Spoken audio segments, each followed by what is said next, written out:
Bon vendredi tout le monde, 23 décembre. Nos régions, bien sûr, qui se préparent à affronter cette tempête qui frappe depuis ce matin l'ouest du Québec. Neige, pluie, fort vent. On devrait y goûter cet après-midi, Alison. Bon, il y a des risques même de déferlement de vagues, notamment au Kamouraska où vous êtes présentement. Oui, voilà. Donc, on parle de vagues qui pourraient atteindre les 6 mètres vers 15h30 cet après-midi, ce qui pourrait venir, oui, endommager les maisons, les terrains qui sont situés à proximité du fleuve Saint-Laurent. Ça fait craindre là, un peu, oui, les autorités locales qui se promènent, qui se préparent finalement au pire. On a peur là, que le scénario de 2010 se reproduise, oui, alors que les vagues allaient frapper, bon, sur les maisons, on se rappelle, en bordure du fleuve. J'ai parlé avec Christian Gagnon du service incendie Camo-Est. Lui, il se veut vraiment là, rassurant. Les pompiers qui seront de garde au cas où ça dégénère pour effectuer des sauvetages aussi. Ils sont prêts également à intervenir si les conditions routières se détériorent en cours de journée, tout comme les pompiers de Saint-Alexandre. 8 pompiers à la caserne ce soir qui seront là. Ils invitent les gens, évidemment, à rester à la maison, même si c'est assez tentant, là, finalement, de prendre la route en cette veille de Noël. Et les pannes d'électricité qui se multiplient aussi là, un peu partout dans la province et ça risque de se produire aussi chez nous. Oui, là, les citoyens, les résidents du KRTB se préparent vraiment à affronter la tempête, vont acheter piles, lampes de poche, bougies, tout le nécessaire finalement pour affronter la tempête. Éric Deschênes, préventionniste du service incendie de Rivière-du-Loup, rappelle de ne pas allumer, là, par exemple, des barbecues, des ronds de camping à l'intérieur et demande à la population de rester prudent également en lendemain de tempête. Ce que nous, on tient primordial, c'est que les gens s'assurent que tous les moyens d'évacuation sont bien dégagés. On parle des fenêtres de sous-sol, les fenêtres de chambre, les portes, pour s'assurer qu'en cas d'urgence, que les gens puissent évacuer adéquatement. Rappelons que les écoles de Charlevoix, de Côte-du-Sud, qui devaient être ouvertes aujourd'hui, ont été fermées là, finalement en raison de la tempête imminente. Alors voilà, c'est le topo de la situation pour l'instant, ce qui changera d'heure en heure. Merci beaucoup, Alison. Merci. Et on fait le point maintenant avec nos équipes qui se trouvent en Gaspésie. La tempête devrait frapper plus à l'est un peu plus tard aujourd'hui. Félix, bon, la région qui est aussi sur un pied d'alerte. Commençons par dire que tout le monde est prêt, mais tout le monde est également fébrile. Les pelles sont bien alignées, les souffleuses remplies d'essence. Ça sera la première vraie bordée de neige ici, dans la baie des Chaleurs. Encore une fois, ce matin, la tondeuse aurait été plus efficace que la souffleuse, mais tout ça devrait changer rapidement dans les prochaines heures. Francis vous en parlera, mais les premiers flocons devraient tomber en début d'après-midi. Et vraiment, comme un peu partout, les déplacements risquent d'être plutôt compliqués. Tout à fait. Avec le congé des fêtes qui commence pour plusieurs dès ce soir, ceux qui doivent se rendre dans leur famille ou qui attendent de la visite devront se montrer patients ou simplement remettre leur plan. Ce qu'on surveille, c'est le risque de déferlement côtier. Avec des vents est-sud-est là, pour ces secteurs-là, on va venir là, projeter de l'eau, accumuler de l'eau.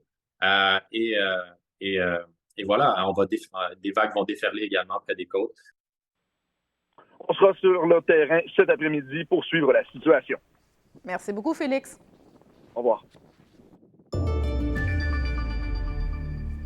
Et on fait le point maintenant avec Francis, le pire qui est attendu vraiment en fin de journée. Tout à fait, Catherine. La lente et grosse dépression va faire son entrée cet après-midi sur l'ensemble de nos secteurs et ça devrait se poursuivre jusqu'à samedi. Évidemment, la prudence sera de mise pour ceux qui doivent obligatoirement se déplacer. C'est très variable alors qu'on prévoit un mélange de neige, de grésil, de pluie verglaçante et de la neige là, qui pourrait se changer en pluie à certains endroits là, en soirée et jusqu'à samedi. Donc, sur Charlevoix, là, on prévoit jusqu'à 50 cm en terrain montagneux, ce sera jusqu'à 70 cm avec des vents jusqu'à 90 km/h. Sur Rivière-du-Loup et Edmundston, c'est jusqu'à 15 cm avec des vents entre 90 et 110 km/h. Sur la baie des Chaleurs, les vents atteindront jusqu'à 110 aussi km/h. Donc sur Gaspé, on prévoit de la neige jusqu'à 25 cm et des vents de près de 100 km/h. Et sur la péninsule acadienne, bien, ce sera de la pluie jusqu'à 40 mm alors que les vents, tout comme sur l'archipel, souffleront jusqu'à 110 km/h. Alors des vents violents qui pourraient provoquer des conditions de blizzard rendent la visibilité nulle par endroit. Environnement Canada qualifie cette tempête d'exceptionnelle. Merci Francis, on s'en reparle à la fin du bulletin. Parfait, je vous en prie. Maintenant, dans un autre ordre d'idées, un tout nouveau médicament pour la fibrose kystique change la vie d'une majorité de Canadiens atteints de cette maladie génétique. Toutefois, certains ne sont pas éligibles et c'est le cas d'une Charlevoisienne qui espère que son tour viendra. Jérôme Gagnon l'a rencontré. Le Trikafta est un médicament transformateur qui peut traiter jusqu'à 90 % des Canadiens atteints de fibrose kystique. Santé Canada l'a approuvé en avril dernier. Mais pour aspirer à une vie meilleure, là, une meilleure qualité de vie, c'est super important qu'on continue le combat et qu'on s'implique le plus possible, autant qu'on peut. Originaire des éboulements, Daphné Tremblay fait partie de l'autre 10 %. Une situation crève-cœur pour elle et son entourage qui demeure optimiste. Ce qui veut dire, c'est qu'elle n'a pas dans sa mutation, elle n'a pas de gène propice à la prise de ce médicament-là. Ça me fâche, ça me rend triste aussi. Présentement, je suis en surinfection, puis j'aurais peut-être bien évité cette surinfection-là, puis j'aurais évité aussi de me rendre à l'hôpital à tous les jours parce que mon père m'enseigne. Une lueur d'espoir se présente devant elle. La jeune femme participe présentement à des traitements expérimentaux. Les recherches avancent. En fait, c'est de vérifier vraiment sur des personnes ciblées, selon la mutation, si les présents modulateurs pourraient avoir un certain effet en combinant avec autre chose. Or, un tel traitement vient avec des coûts importants. Daphné est présentement l'un des visages de la campagne de sociofinancement de Fibrose Kystique Canada. Ses parents mettent du sien aussi. Ils participeront à une traversée du désert de la Jordanie au Moyen-Orient en novembre 2023. Ça a été oui tout de suite, ça c'est certain. Oui, ça demande du temps, ça demande d'implication, ça demande des efforts, beaucoup d'énergie aussi par rapport à Daphné. L'objectif, permettre à Daphné de retrouver une certaine normalité dont elle rêve. Juste être capable de faire mon lit sans être essoufflé, de me sortir de mon bain sans être essoufflé, puis avoir des cannes de tout. Juste ça, pour moi, là, ce serait une énorme réussite. Là. Jérôme Gagnon, CIMT TVA, La Malbaie.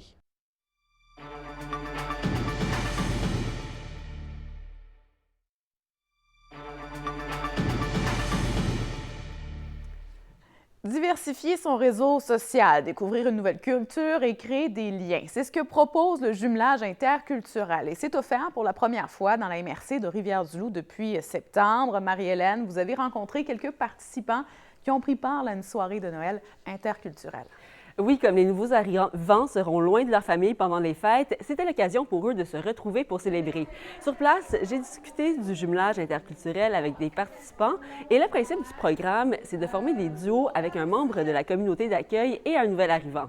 Les jumeaux se voient 2 à 3 fois par mois ou plus pour faire une activité d'environ 2 heures. C'est une façon de voyager sans se ruiner, comme on dit, car ça permet aux Québécois de découvrir une nouvelle culture et pour les nouveaux arrivants, ça facilite leur intégration. Par exemple, j'ai discuté avec une participante qui m'expliquait qu'elle avait appris le sens de certaines expressions comme « pitoune » à son jumeau. J'ai dit, je vais t'expliquer le vrai sens de pitoune. C'est un bio de 4 pieds. Mais j'ai dit, si à ton travail, les gars te demandent, est-ce que tu viens avec nous autres, on va aller voir les pitounes? J'ai dit, ils ne te montreront pas des bios de 4 pieds. Ça doit être cocasse parfois. Et jusqu'à maintenant, comment les participants trouvent leur expérience? Autant les immigrants que les Québécois semblent apprécier l'expérience. J'ai rencontré une Mexicaine de 27 ans qui a déménagé à Rivière-du-Loup avec son copain et qui a été jumelée avec un couple dans leur tranche d'âge. Et depuis ce temps, ils s'organisent des soupers. Donc, chaque fois qu'on se voit, c'est « Ah, je t'invite chez moi et on va souper ce mets mexicain pour que tu le goûtes. » Il faut dire que les jumeaux sont couplés en fonction de leur centre d'intérêt. Donc, il y a autant d'activités qu'il y a de paires de jumeaux et tous les participants avec qui j'ai parlé avaient des affinités avec leurs jumeaux. Merci beaucoup, Marie-Hélène. Merci. Les sports vous sont présentés par Grand Portage Nissan et le tout nouveau Rogue 2023.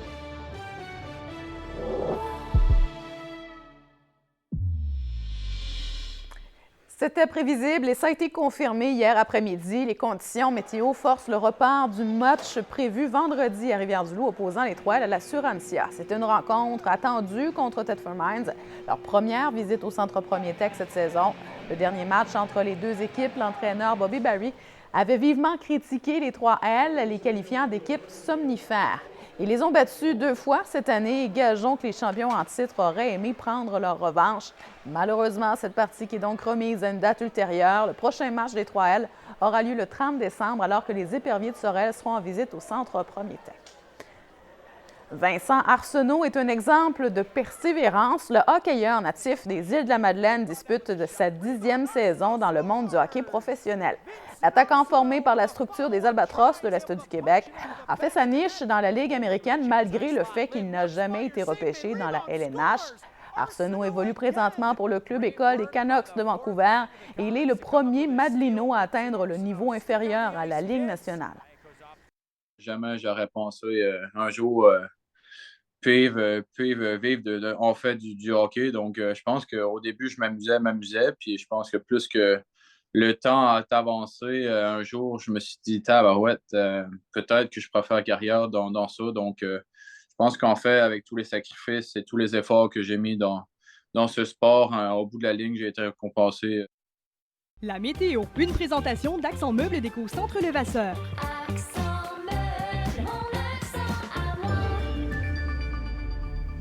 Alors, Francis, la neige qui est déjà débutée là, sur la rive nord du fleuve. Absolument. C'est le cas sur Charlevoix. Là.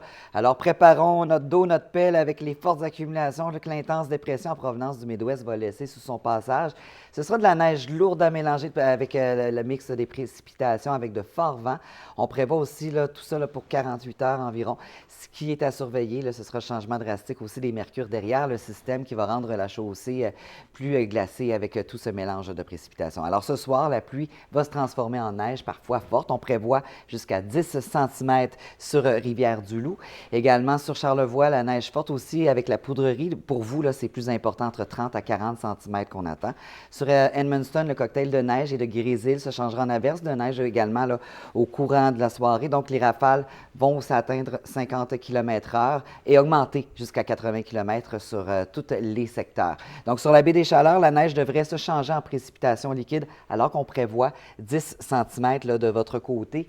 Donc ensuite, avec la pluie, ça sera 20 mm. Et sur Gaspé, avec la neige et la poudrerie, on prévoit jusqu'à 30 cm. Donc, ça devrait changer aussi en pluie de votre côté avec 25 mm. Sur la péninsule et sur l'archipel, on prévoit entre 10 à 25 mm également de pluie. Les vents seront violents sur vos secteurs avec des pointes jusqu'à 110 km/h, alors que sur les autres secteurs, ils vont souffler là, juste entre 70 à 100 km près du littoral. Et les mercures seront à la hausse et près du point de congélation. Demain, les averses de neige devraient cesser en après-midi sur Charlevoix et sur Edmundston. Et il pourrait y avoir aussi de la poudrerie là, par endroit. Et sur Rivière-du-Loup, bien, les précipitations devraient être terminées alors que ce sera généralement nuageux sur votre secteur, là, comme on le voit à l'écran. Les rafales vont quand même être entre 50 à 80 km/h, donc près du fleuve. Et plus à l'est, sur la baie des Chaleurs, on prévoit quelques averses de neige en matinée qui devraient cesser en mi-journée. Sur Gaspé, les plus fortes aussi devraient cesser le matin et ensuite, vous avez 60 de possibilité d'averses de neige, comme sur la péninsule acadienne, alors que ça se dégage en après-midi. Et sur l'archipel, la pluie en matinée, là, vous conservez un risque de bruine. Les rafales vont aller encore jusqu'à 110 km/h sur vos secteurs. Ça va être un peu moins venteux sur les autres, jusqu'à 90 km/h. Je vous reviens avec les conditions du long terme ce soir au bulletin. Ce sera assez variable, mais c'est un dur 48 heures à passer, des vents jusqu'à 110 km à l'heure quand même. On attache notre sucre, ça c'est certain. Ça, c'est le cas de le dire. On sort la broche, Catherine. Merci beaucoup, Francis. Je vous en prie. Alors voilà, c'est complet. Revenez-nous bien sûr ce soir pour tous les détails des impacts de cette tempête sur nos régions. Passez un très bel après-midi.